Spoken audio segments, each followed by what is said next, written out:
শুধুমাত্র এই দোয়াটি একবার পড়েন, আল্লাহ তাআলা আপনার 90 বছরের গুনাহ মাফ করে দেবেন ইনশাআল্লাহ।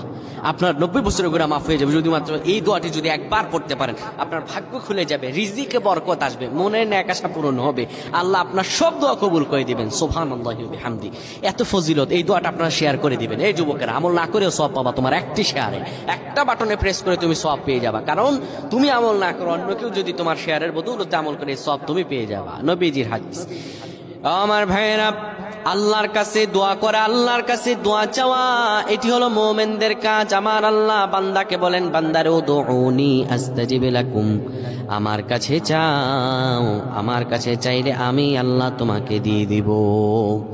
কেউ যদি একবারে দোয়াটি পড়তে পারে, দোয়াটি হলো রব্বি ইন্নী যালামতু নাফসি ফাগফিরলি।